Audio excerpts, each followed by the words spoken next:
Okay, so ready to dive in. Today, we're tackling how to, well, you know, raise kids who not only get environmental responsibility, but really like live it, Yeah, you know? absolutely. And I think it's important to acknowledge that for those tuning in, you're already interested in this, so we can skip the whole Eco 101 lecture, right? You're here for the good stuff. Exactly. You want those practical tips. And trust me, as someone with, oh gosh, a whole bunch of nieces and nephews, getting kids hyped out recycling, it's not always a walk in the park. You're telling me. Yeah. But honestly, it's amazing how much they just learn by watching us, you know? They're like these little environmental sponges picking up all our habits, the good and the bad, Oh, unfortunately. it's so true. I remember this one time, my niece, she was what, maybe 4 years old?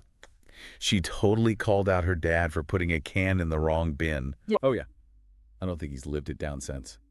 But it just shows you, right? Actions really do speak louder than words, especially with kids. 100%. It's not about being perfect eco warriors ourselves. It's about showing them we care enough to try, to build those habits, even if we mess up sometimes. Makes total sense. So it's not just telling them to recycle, it's letting them help sort the recycling, getting them involved in those little actions. Precisely. Think back to those field trips that really stuck with you, the ones you still remember.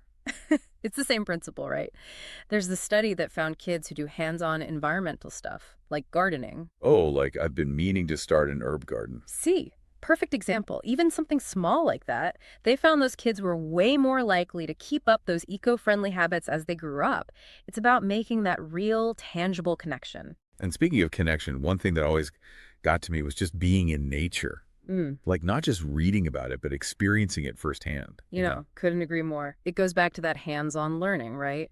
Those sights, sounds, the feel of, I don't know, dirt under your fingernails. Yeah. It builds this understanding, this respect that you just can't get from a lecture. Right. I still remember these hikes I used to take with my grandpa. We'd explore the woods, look for animal tracks. Those memories, they stuck with me way more than any textbook ever could. Mm.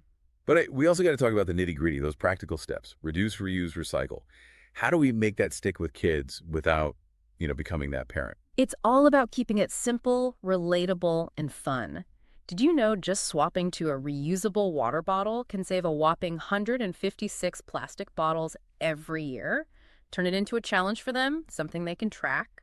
Or what about using old jars to make like DIY pencil holders? Oh man, DIY and me. Let's just say we have a complicated relationship, but you're right. Framing it as something creative, something they can get excited about, that's key. Totally. And don't underestimate the power of a good story. Books like The Lorax by Dr. Seuss, they're so impactful because they tackle these big, important themes about conservation, responsibility. But they do it in a way that kids totally connect with, right? The Lorax is one of my all-time favorites. The Lorax speaking for the trees, the once angler realizing what he's done. It really makes you think, even as an adult. Exactly. Stories help them understand the why behind all the actions and maybe even inspire them to become little activists themselves. So it's about empowering them, not overwhelming them, giving them the tools to make a difference, and showing them that even their small actions can have a big impact. Precisely. Fostering that sense of responsibility, but also a sense of hope, Well, that they can actually make a difference in the world. absolutely. Yeah. And on that note, we'll leave you with this.